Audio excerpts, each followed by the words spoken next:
So here's how to delete all mails in Gmail in iPhone.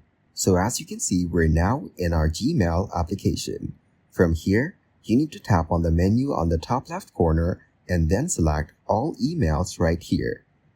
After that, you will get to see all your emails on this section. Now, just tap and hold one of the email. After that, right on top of it, you will see the option that says Select All. So after that, keep scrolling down. And then you need to tap on Select All again. This way, 50 emails will be selected at once. So after you're done selecting, go ahead and click on the trash icon on the top.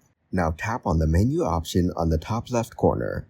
After that, tap on Bin right here. So after you get into your bin, you will get to see this option on the top that says Empty Bin Now.